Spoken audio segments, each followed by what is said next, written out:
어떤 여자가 있었습니다. 그 여자는 21살에 처음 무대에 섰고 첫 무대에서 관객 1000명을 울렸습니다. 사람들은 그녀를 타고난 프리마돈나라고 불렀습니다.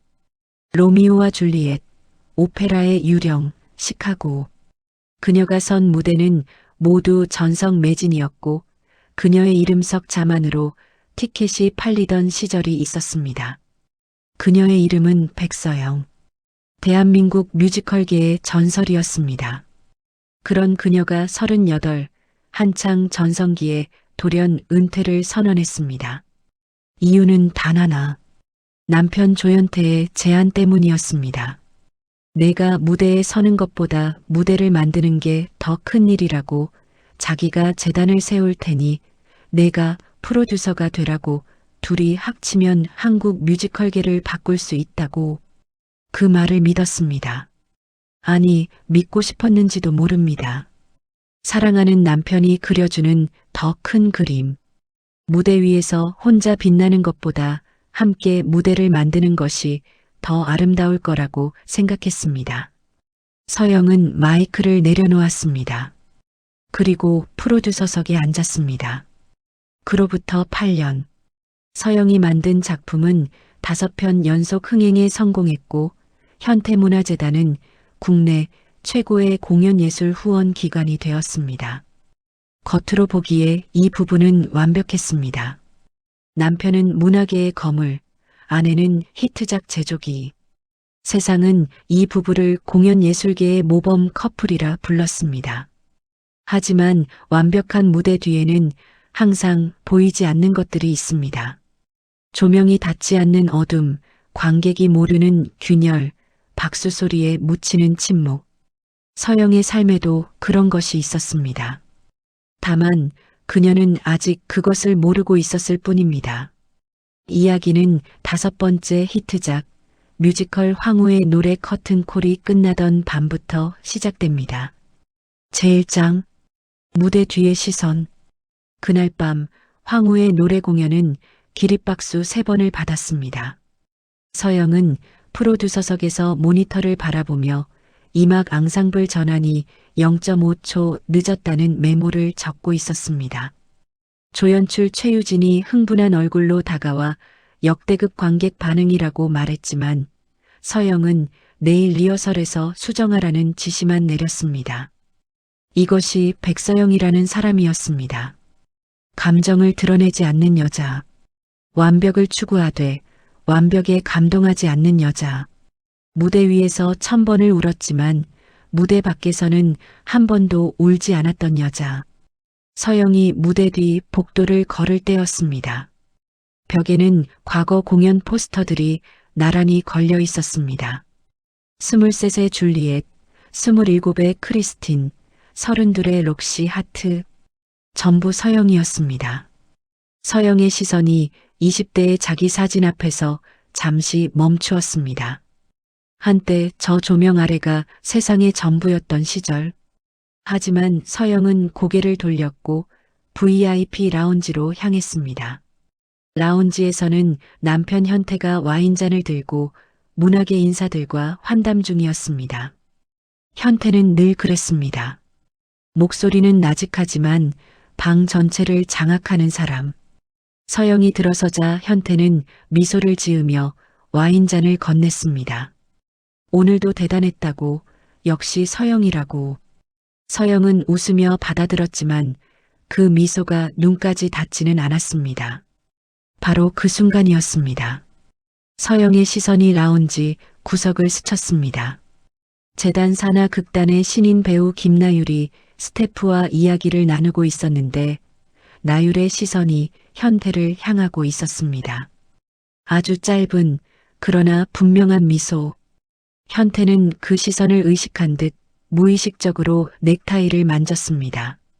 1초도 안 되는 순간이었습니다. 대부분의 사람은 눈치채지 못할 정도로 자연스러운 순간. 하지만 서영은 30년간 무대 위에서 사람의 눈빛을 읽어온 배우였습니다. 관객 2000명의 반응을 무대 위에서 감지하던 사람. 서영은 와인잔 너머로 그 장면을 포착했습니다. 표정은 변하지 않았습니다. 아무 일도 없었다는 듯 와인을 한 모금 마셨습니다. 하지만 그날 밤 서영의 안에서 무언가가 아주 미세하게 금이 갔습니다. 제2장 균열의 시작. 그날 밤 집으로 돌아온 서영은 소파에 앉아 새 작품 대본을 읽고 있었습니다. 프리마돈나, 오페라 디바의 일대기를 그린 창작 뮤지컬이었습니다. 현태가 넥타이를 풀며 물었습니다. 다음 작품은 뭘로 가느냐고. 서영이 대본을 보여주자 현태는 한마디를 덧붙였습니다. 캐스팅 때 김나유리를 한번 봐달라고. 서영의 대본을 넘기는 손이 멈추었습니다. 0.5초. 그리고 다시 자연스럽게 넘겼습니다. 김나율이라고 되물으며 재단 극단 2년차 아니냐고 담담하게 응수했습니다. 현태는 요즘 부쩍 늘었다며 성악계인 레슨도 받고 있다고 한번 봐달라고 부탁했습니다. 서영은 오디션은 공정하게 할 것이고 실력이 되면 당연히 고려하겠다고 대답했습니다. 현태가 침실로 들어간 뒤 서영은 대본을 내려놓고 창밖을 바라보았습니다. 도시의 야경이 펼쳐진 창 너머로 서영은 나직하게 중얼거렸습니다. 성악 개인 레슨이라. 그리고 휴대폰을 꺼내 재단 내부 시스템에 접속했습니다. 김나율의 프로필을 열어보았습니다. 경력, 수상 내역, 교육 이력. 화면을 스크롤하는 서영의 눈이 차갑게 빛났습니다. 다음 날 서영은 재단 사무실을 방문했습니다. 로비에서 재단 감사 한도경과 마주쳤습니다. 도경은 서영보다 6살 위의 선배로 원칙주의자로 유명한 사람이었습니다. 가벼운 인사를 나눈 뒤 서영이 요즘 재단 분위기를 물었고 도경은 조심스럽게 이사장이 재단 기금 사용에 좀 유연해졌다고 말했습니다. 문화육성 명목으로 지출이 늘었는데 세부 내역이 불투명하다고. 서영은 가볍게 웃으며 남편이 원래 큰 그림을 좋아한다고 넘겼지만 복도를 걸으며 표정이 굳었습니다. 그 발길은 자연스럽게 연습실 앞으로 향했습니다. 문틈으로 안을 보니 김나율이 혼자 노래를 부르고 있었습니다. 뮤지컬 넘버를 연습하고 있었는데 서영의 귀는 정확하게 한계를 감지했습니다. 고음에서의 미세한 흔들림, 감정 전달의 피상적인 깊이. 기술은 향상되었지만 본질적인 무대 장악력이 없었습니다. 나율이 서영의 기척을 느끼고 돌아보았습니다.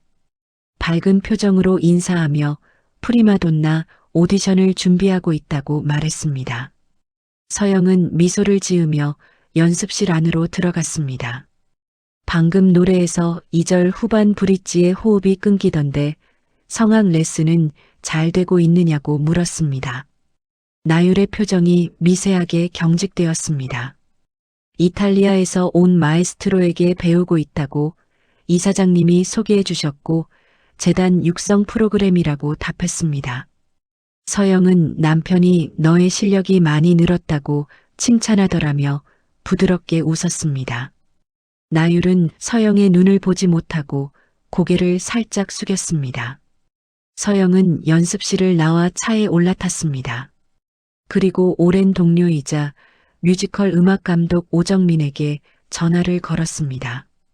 재단 기금 집행 내역 중 신인 육성 프로그램 항목을 지난 1년간 확인해 달라고 부탁했습니다. 정민이 갑자기 왜 그러느냐고 물었지만 서영은 아직 모르겠다. 그냥 확인하고 싶은 게 있다고만 말했습니다. 핸들을 잡은 서영의 손에 힘이 들어갔습니다. 백미러에 비친 자신의 얼굴을 보았습니다. 흔들림 없는 눈. 서영은 아직 확신하지 못했지만 무대에서 수천 번 다져온 직감이 무언가를 속삭이고 있었습니다. 뭔가 잘못되었다고. 제3장 관찰자의 눈. 며칠 후 정민이 서류를 들고 서영의 서재를 찾아왔습니다.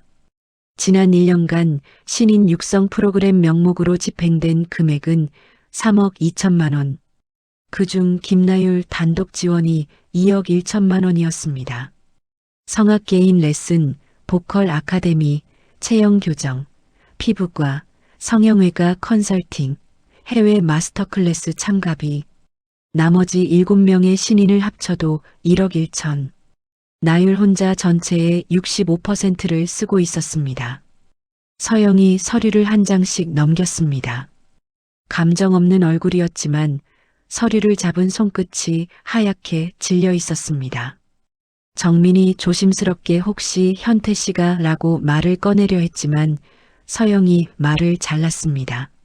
서류 사본을 보관해 달라고, 아무에게도 말하지 말라고. 정민이 뭘 하려는 거냐고 물었습니다. 서영이 정민을 바라보며 말했습니다. 아직은 1막이라고. 1막에서 모든 걸 보여주면 안 된다고. 그때 서영이 미소를 지었는데 정민은 그 미소에서 처음으로 무대 위 배우의 기운을 느꼈습니다. 프로듀서 백서영이 아니라 배우 백서영이 돌아온 것 같은 느낌이었습니다. 한편 서영이 모르는 곳에서 현태와 나율은 만남을 계속하고 있었습니다. 한 호텔 레스토랑의 구석 테이블. 현태는 나율에게 서류 봉투를 건네며 다음 달부터 강남의 보컬 아카데미에서 추가 레슨을 잡아주었다고, 비용은 재단에서 나간다고 말했습니다.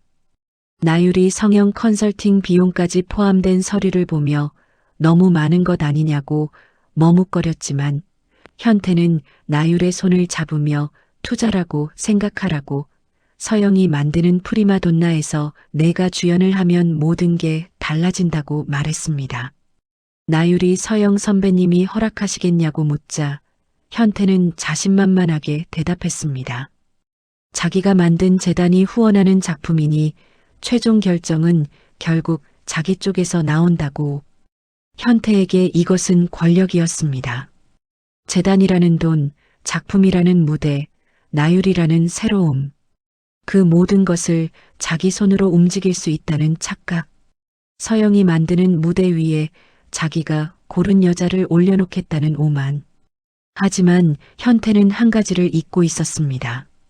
서영은 30년간 무대 위에서 사람의 눈을 읽어온 사람이라는 것을, 관찰자의 눈은 이미 모든 것을 보기 시작했다는 것을.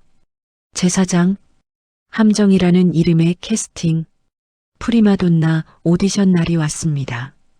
대극장 무대에서 후보들이 차례로 노래하고 연기했습니다. 심사위원석에는 서영, 정민, 안무감독, 보컬 트레이너가 앉았고 관객석 뒤쪽에서 현태가 지켜보고 있었습니다. 마지막 순서로 나율이 무대에 섰습니다. 검은 원피스에 단정한 머리. 긴장했지만 미소를 유지했습니다. 1막 아리아 나의 무대를 불렀고 확실히 레슨의 효과가 있었습니다. 이전보다 안정적이었고 심사위원들도 긍정적인 반응을 보였습니다. 하지만 서영의 귀는 달랐습니다. 고음 패시지에서의 미세한 떨림, 감정선의 깊이 부족, 이천석을 장악하지 못하는 존재감. 기술은 채울 수 있지만 프리마돈나의 존재감은 타고나는 것이라는 걸 서영은 알았습니다.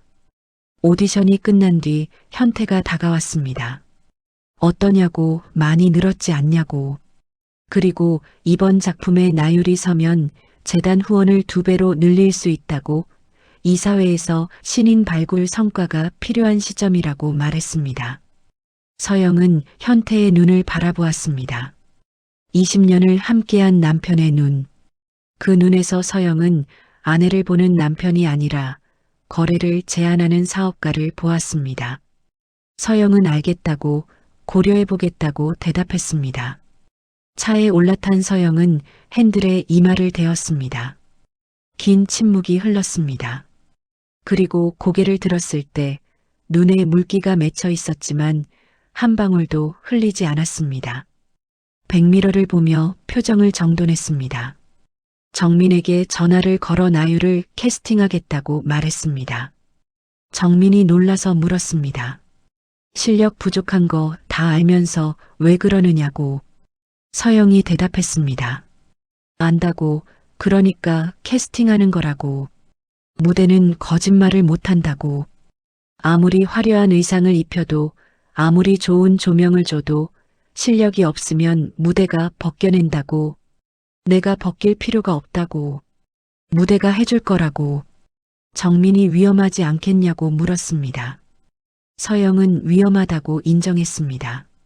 하지만 자기가 30년간 서온 게 무대라고, 무대 위의 싸움에서는 져본 적이 없다고.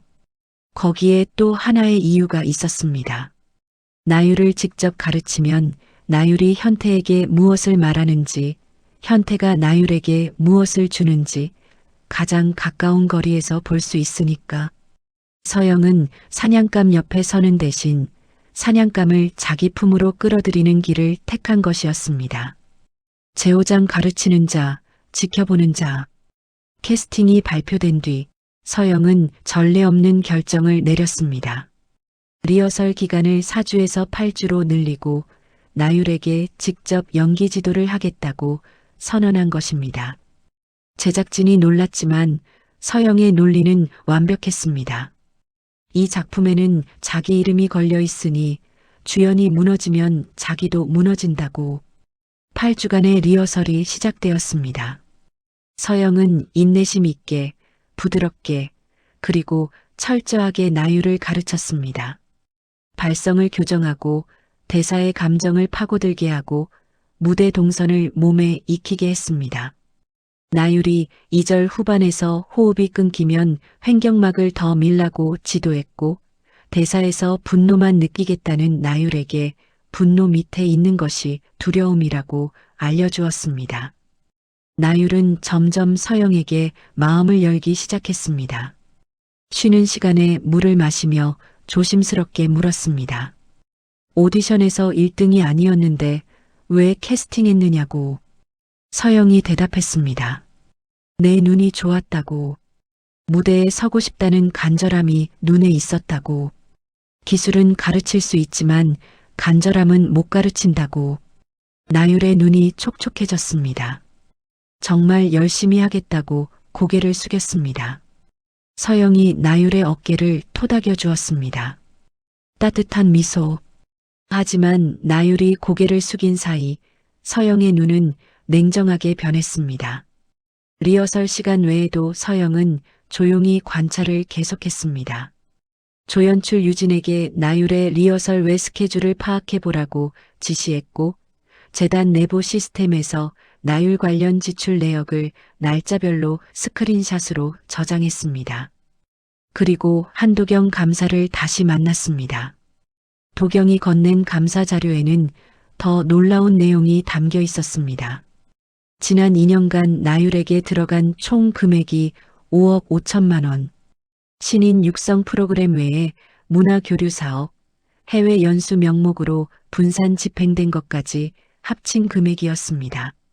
성형외과 청담동 비클리닉 비용이 문화교류 사업 명목으로 처리되어 있었고, 더 충격적인 것은 재단 법인카드로 한 호텔의 스위트룸이 격주 금요일마다 6개월간 결제되고 있었다는 사실이었습니다.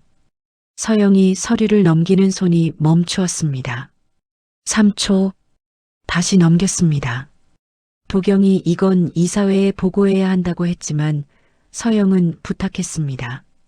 현태가 증거를 은폐할 시간을 주면 안 되니 완벽하게 못을 박을 수 있을 때까지 보류해달라고. 도경은 2달의 시간을 주었습니다. 그날 밤 침대에 나란히 누운 서영과 현태. 현태는 이미 잠들어 있었습니다. 사이드 테이블의 현태 휴대폰에 불빛이 들어왔습니다. 카카오톡 메시지 미리 보기가 떠올랐습니다. 오늘 리허설 너무 힘들었어요. 선배님이 엄격하세요. 이사장님이 응원해 주셔서 버텼어요. 발신자 이름 옆에 별 모양 이모티콘이 붙어 있었습니다. 나율이었습니다. 서영은 그 화면을 3초간 바라보았습니다. 그리고 눈을 감았습니다. 한 방울의 눈물이 흘러내렸지만 소리는 나지 않았습니다. 이불을 고쳐 덮고 몸을 돌렸습니다. 무대 위에서 올 때는 박수를 받았습니다. 무대 밖에서 우는 법은 아무도 가르쳐 주지 않았습니다. 제6장 무대가 보여주는 것. 리허설 6주차. 나율의 실력은 분명히 향상되었지만 주연의 무게를 감당하기에는 여전히 부족했습니다. 이막 클라이맥스 장면 리허설에서 나율이 대사를 쳤습니다. 나는 무대 위에서만 숨을 쉴 수 있어. 이 조명 아래가 아니면 나는 아무것도 아니야. 하지만 울림이 없었습니다. 서영이 무대로 올라갔습니다. 나율에게 이 대사가 진짜 그렇게 느껴지느냐고 물었습니다. 프리마돈나는 무대가 없으면 자기가 사라진다고 느끼는 사람인데 나율은 무대 밖에서도 자기가 누구인지 아는 사람이니까 대사가 안 먹히는 거라고. 그리고 서영은 나율에게만 들리는 목소리로 물었습니다. 이 무대가 아니면 어디로 갈 거냐고. 그 순간 나율의 눈에 진짜 두려움이 스쳤습니다. 이 무대가 없으면, 현태의 투자가 없으면 자신에게 남는 것이 무엇인가. 그것은 연기가 아니라 나율의 진짜 현실이었습니다. 서영은 그것을 알고 그것을 이용했습니다. 그리고 서영이 시범을 보였습니다. 반주자에게 눈짓하고 나율의 자리에 서서 같은 노래를 불렀습니다.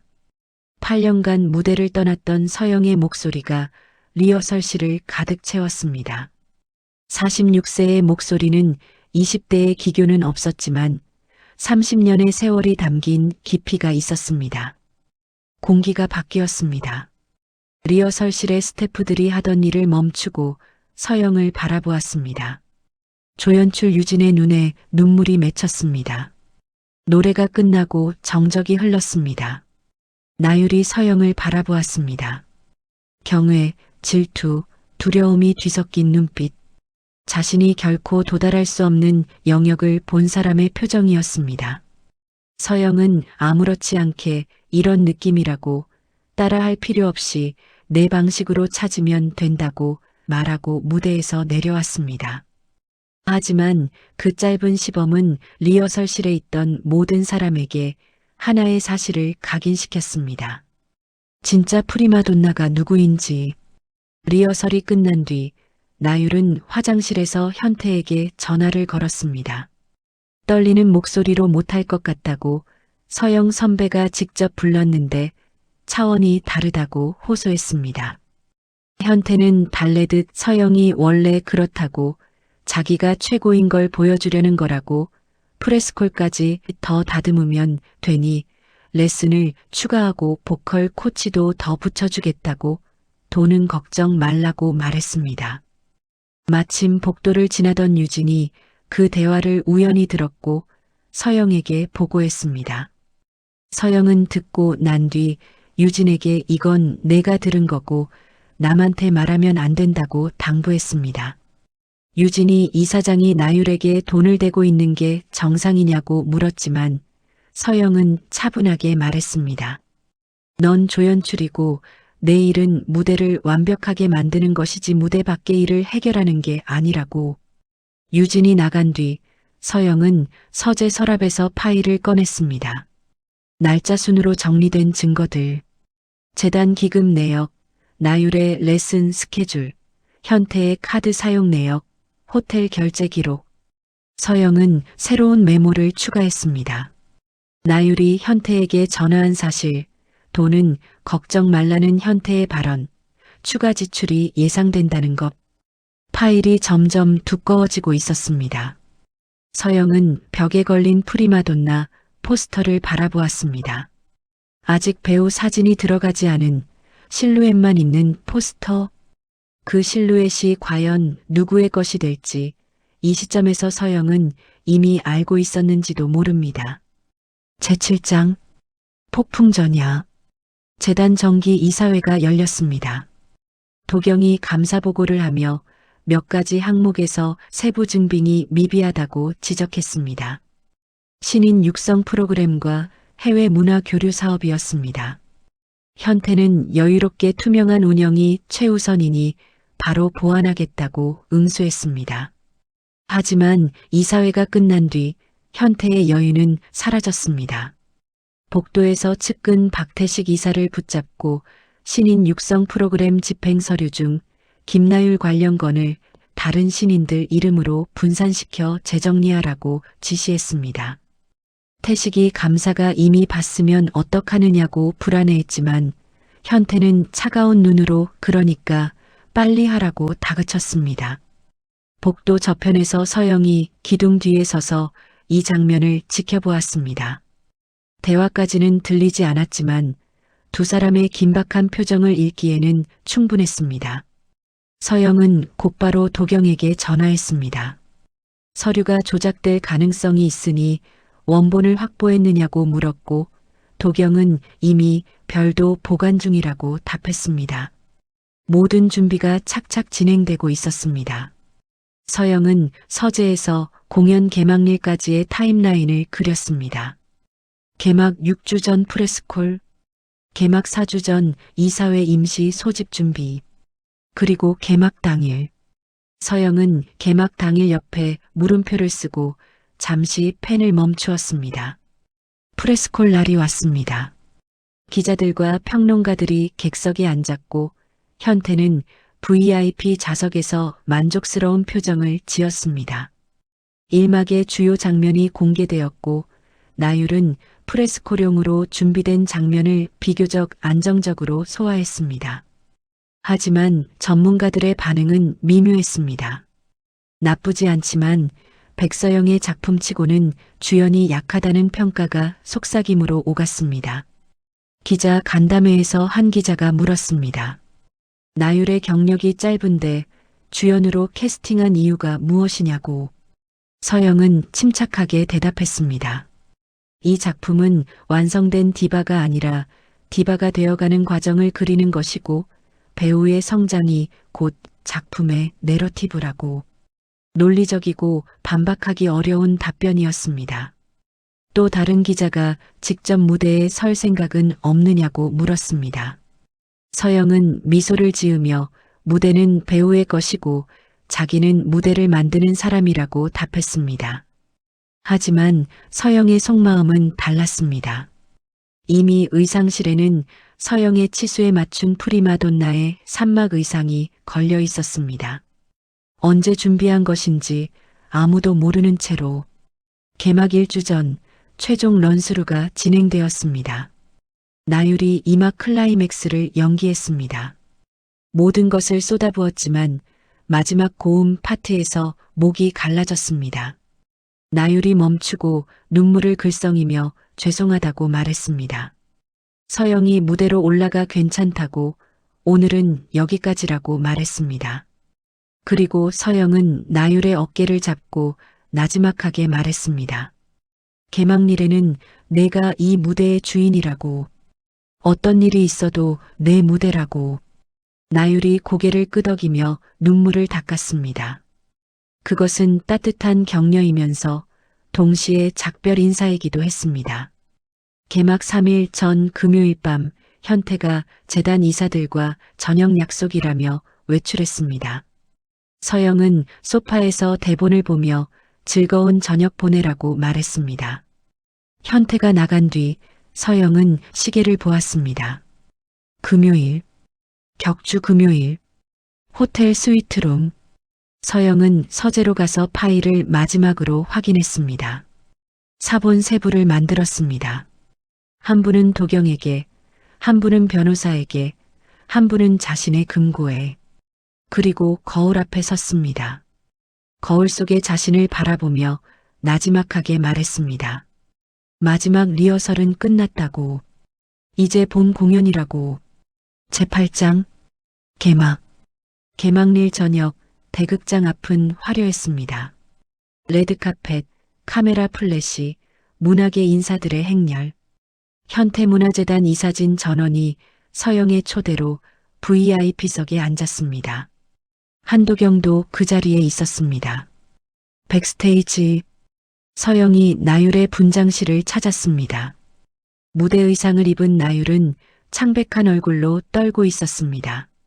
떨린다고 무섭다고 말하는 나율에게 서영은 옆에 앉아 손을 잡아주었습니다.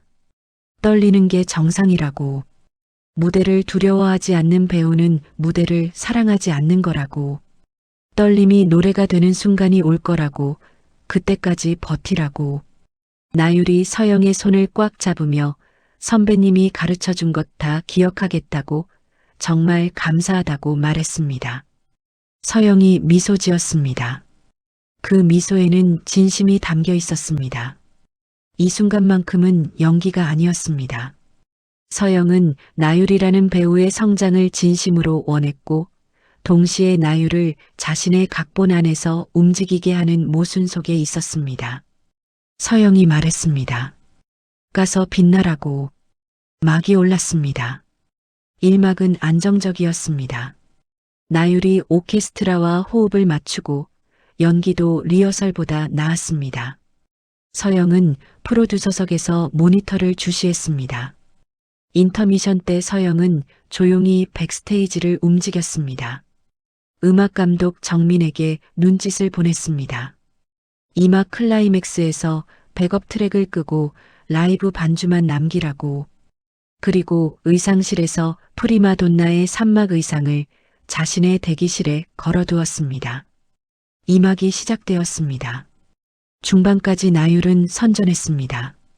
하지만 클라이맥스가 다가오면서 목소리에 피로가 쌓이기 시작했습니다. 미세한 떨림, 고음의 불안정, 그리고 클라이맥스. 프리마돈나가 모든 것을 잃고 빈 무대에 혼자 서서 마지막 아리아를 부르는 장면. 음향 부스에서 정민이 백업 트랙을 껐습니다. 피아노 한 대와 나율의 목소리만 남았습니다. 나율이 노래를 시작했습니다. 처음 4소절은 아름다웠습니다. 하지만 5번째 소절에서 고음이 갈라졌습니다. 나율의 눈에 공포가 스쳤습니다. 6번째 소절, 목이 잠겼습니다. 나율이 멈추었습니다. 무대 위의 정적. 2천석 관객이 숨을 죽였습니다. 누군가의 불안한 기침 소리만 들렸습니다. 나율이 다시 시도했습니다. 하지만 목소리가 나오지 않았습니다. 눈에서 눈물이 흘러내렸습니다. 캐릭터의 눈물이 아니라 배우의 눈물이었습니다. 프로듀서석에서 서영이 모니터를 보았습니다. 그리고 일어섰습니다. 재구장, 진짜 프리마돈나. 서영은 의상실로 갔습니다. 8년 만에 무대 의상으로 갈아입었습니다. 거울 앞에 선 순간 프로듀서 백서영의 눈이 사라지고 배우 백서영의 눈이 돌아왔습니다. 무대 위에서 나율이 떨고 있었습니다. 관객석의 술렁임이 커지고 있었습니다. 그때 무대 왼쪽에서 서영이 걸어 나왔습니다. 프리마돈나의 의상을 입고 조명이 서영을 비추었습니다. 관객석이 조용해졌습니다. 서영이 나율 옆에 섰습니다. 나율이 올려다보았습니다. 놀람, 안도, 수치심이 뒤섞인 표정. 서영이 나율에게 손을 내밀었습니다. 나율이 그 손을 잡았습니다. 피아니스트에게 눈짓을 보내자 음악이 처음부터 다시 시작되었습니다. 서영이 노래했습니다. 8년의 침묵을 깨는 목소리가 극장을 가득 채웠습니다. 관객석이 얼어붙었습니다. 46세의 목소리. 20대의 기교는 없었지만 30년의 세월이 담긴 깊이, 배신당한 아내의 고통, 무대를 떠난 배우의 그리움, 모든 것을 잃고도 무너지지 않는 여자의 존엄. 그 모든 것이 한음에 실려 극장의 천장까지 올라갔습니다. 나율은 서영의 손을 잡은 채 무대 위에서 서영을 바라보았습니다. 눈물이 흘렀지만 이번에는 배우의 눈물이면서 동시에 캐릭터의 눈물이기도 했습니다. 프리마돈나의 자리를 넘겨주는 옛 디바의 눈물. VIP석의 현태. 서영이 무대에 선 순간 그의 얼굴이 굳었습니다. 서영의 눈이 관객석을 훑다가 현태와 마주쳤습니다. 서영은 노래를 멈추지 않았습니다. 눈이 마주친 채로 가장 높은 음을 불렀습니다. 그 음이 극장을 관통했습니다. 노래가 끝났습니다. 정적, 그리고 폭발하는 기립박수. 2,000명이 일어섰습니다. 카메라 플래시가 터졌습니다. 나율이 서영에게 고개를 숙였습니다. 서영이 나율을 안아주었습니다. 관객들은 두 여자의 포옹에 더 큰 박수를 보냈습니다. 현태만이 박수를 치지 못했습니다. 양손이 팔걸이를 움켜쥐고 있었습니다. 제10장 커튼콜 뒤의 진실. 공연이 끝난 뒤 로비에서 기자들이 서영에게 몰려들었습니다. 8년 만의 무대, 예정된 것이었느냐는 질문에 서영은 차분하게 대답했습니다. 아니라고. 무대가 자기를 불렀다고. 주연 배우가 한계를 만났을 때 프로듀서로서 작품을 지켜야 했고, 솔직히 무대가 그리웠다고. 나율의 중도 하차냐는 질문에는 단호히 아니라고 답했습니다. 나율은 오늘 무대에서 가장 용감했다고. 무너질 수 있는 순간에 무대를 떠나지 않았으니까 진짜 배우는 무대에 남는 사람이라고. 멀리서 나율이 이 장면을 지켜보며 눈물을 흘렸습니다. 그리고 무대가 끝나면 다음은 무대 밖의 이야기였습니다. VIP 라운지. 현태가 이사들에게 둘러싸여 어색한 분위기 속에 있었습니다. 주연 배우가 무대에서 무너진 것에 대한 의문, 신인 육성에 상당한 재단 기금을 투입했는데 결과가 이러면 설명이 필요하다는 지적이 쏟아졌습니다. 현태가 라이브 공연의 변수라며 넘기려는 순간 한도경이 서류 봉투를 들고 라운지에 들어섰습니다. 감사보고서였습니다. 지난 2년간 기금 집행 내역을 정밀 감사한 결과 특정 인물에 대한 과도하고 부적절한 지출이 확인되었다고. 총 5억 5천만 원 이상이 한 개인의 성형, 개인 레슨, 호텔 비용 등에 사용되었으며 이는 재단 정관에 위배된다고. 관련 서류가 사후 조작된 정황까지 확인되었다고. 이사들이 서류를 넘기며 술렁였습니다. 현태가 자리에서 일어나 한 감사에게 지금 이 자리에서 할 이야기가 아니라고 막으려 했지만 도경은 단호했습니다. 이사회 전원이 알아야 할 사안이라고. 그때 현태의 시선이 라운지 입구로 향했습니다. 서영이 서 있었습니다. 무대 의상에서 갈아입은 블랙수트, 팔짱을 낀 채 감정 없는 눈으로 현태를 바라보고 있었습니다. 서영이 라운지 안으로 들어오며 자신도 보충할 내용이 있다고 말했습니다. 서영의 서류 봉투에는 날짜별 지출 기록, 호텔 결제 내역, 서류 조작 정황, 법률 자문 의견서가 들어 있었습니다. 남편으로서가 아니라 재단 이사장으로서의 조현태에 대한 자료라고. 재단의 돈을 개인적 관계를 위해 사용한 것은 배임이며 서류를 조작한 것은 문서 위조라고 말했습니다. 현태의 얼굴이 하얗게 변했습니다. 이사들이 서류를 넘기며 사실이냐고 물었지만 현태는 입을 열지 못했습니다. 라운지에 무거운 침묵이 흘렀습니다. 서영이 현태를 바라보았습니다. 20년을 함께한 남편, 자신을 무대에서 내려오게 만든 사람, 자신이 만드는 무대 위에 다른 여자를 올리려 한 사람. 서영이 조용하지만 흔들림 없는 목소리로 말했습니다. 나는 무대 위에서 한 번도 거짓말한 적 없다고. 무대 밖에서도 그래야 한다는 걸 당신이 가르쳐줬다고. 서영이 돌아섰습니다. 라운지를 나갔습니다. 뒤에서 이사들의 소란스러운 목소리가 따라왔지만 서영은 돌아보지 않았습니다. 제11장 빈 무대. 서영은 복도를 걸어 무대 쪽으로 향했습니다. 공연이 끝나고 텅 빈 무대에는 작업등만 켜져 있었습니다. 서영이 무대 위로 올라갔습니다. 2,000석의 빈 객석을 바라보았습니다. 조명도 없고 관객도 없고 음악도 없었습니다. 서영이 눈을 감고 노래했습니다. 아무런 반주 없이 프리마돈나의 마지막 아리아. 모든 조명이 꺼져도 모든 박수가 멈춰도 나는 여기 서 있다. 이 무대가 나의 전부였으므로, 이 무대가 나를 버리지 않았으므로 나는 여기 서 있다. 서영의 목소리가 빈 극장을 채웠습니다. 눈에서 눈물이 흘렀지만 목소리는 흔들리지 않았습니다. 무대 옆에서 정민이 지켜보며 눈물을 닦았고 유진도 말없이 서영의 노래를 들었습니다. 노래가 끝났습니다. 서영이 눈을 떴습니다. 텅 빈 객석을 보며 처음으로 진짜 미소를 지었습니다. 8년간 이 미소를 잃고 있었다는 것을 서영은 그제야 알았습니다. 에필로그. 새로운 막. 3개월 후 서영은 법원 계단을 내려왔습니다. 이혼이 확정되었고 재단 이사회에서 현태의 해임 결의가 통과되었습니다.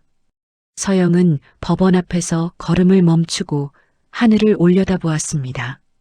맑은 날이었습니다. 서영은 작은 극장 하나를 임대했습니다. 200석짜리 소극장. 재단의 대극장이 아니라 자기 이름으로 자기 돈으로 빌린 곳이었습니다. 간판에 서영 프로덕션이라고 적었습니다. 정민이 200석이라며 2000석에서 200석으로 줄었다고 말했습니다. 서영이 웃으며 대답했습니다. 200명을 울릴 수 있으면 2만 명도 울릴 수 있다고. 이번에는 직접 무대에 서겠다고. 어느 날 소극장 연습실에서 서영이 혼자 발성 연습을 하고 있을 때 문이 열렸습니다. 김나율이었습니다. 수수한 차림에 화장기 없는 얼굴. 예전보다 살이 빠져 있었습니다. 나율이 고개를 숙이며 죄송하다고 말했습니다. 이사장과의 관계도 재단 돈도 다 자기 욕심이었다고. 무대에 서고 싶은 마음이 너무 커서 어떤 방법이든 괜찮다고 스스로를 속였다고. 서영이 나율을 바라보았습니다. 분노가 아니라 이해가 담긴 눈이었습니다. 앉으라고 하고 물 한 잔을 건넸습니다. 용서할 수 있느냐고 물으면 솔직히 아직 모르겠다고 말했습니다. 하지만 한 가지는 확실하다고. 그날 무대에서 무너졌을 때 도망치지 않았다고. 그게 배우라고. 남의 돈으로, 남의 힘으로 선 무대는 내 것이 아니라고. 내 목소리로, 내 힘으로 서야 내 무대가 된다고. 그걸 배웠으면 됐다고. 나율이 다시 시작할 수 있겠느냐고 물었습니다. 서영은 작게 웃으며 말했습니다. 그건 자기한테 물어볼 게 아니라 무대한테 물어보라고. 나율이 인사하고 나가려는데 서영이 불렀습니다. 다음 오디션에는 내 실력으로 오라고. 나율이 입술을 깨물며 고개를 숙이고 나갔습니다. 서영은 다시 피아노 앞에 앉아 건반을 짚었습니다. 잠시 멈추었다가 첫 음을 쳤습니다. 6개월 후 소극장 200석이 만석이었습니다. 조명이 어두워지고 무대 위에 서영이 섰습니다. 화려한 무대 의상이 아니라 심플한 검은 드레스. 장식 없이 오직 목소리와 존재감만으로. 객석 첫 번째 줄에 정민과 유진이 앉아 있었습니다. 정민이 두 손을 모아 응원을 보냈습니다. 피아노 반주가 시작되었습니다. 서영이 노래했습니다. 20대의 기교도 30대의 화려함도 아닌 46세 백서영만이 부를 수 있는 노래. 삶의 무게와 고통과 기쁨이 모두 담긴 목소리. 200석의 작은 극장이었지만 서영의 목소리가 채우는 순간 그곳은 세상에서 가장 큰 무대가 되었습니다. 관객들의 눈에 눈물이 맺혔습니다. 서영이 마지막 음을 불렀습니다. 눈을 감았다 떴습니다. 기립박수가 터졌습니다. 서영이 미소 지었습니다. 이번에는 연기가 아닌 진짜 미소였습니다. 무대는 거짓말을 하지 않습니다. 화려한 조명이 없어도, 거대한 후원이 없어도 무대 위에 진심으로 서면 그곳이 세상의 중심이 됩니다. 서영은 프리마돈나였습니다. 누군가가 만들어준 프리마돈나가 아니라 스스로 선택한 프리마돈나. 이 무대가 그녀의 전부였으므로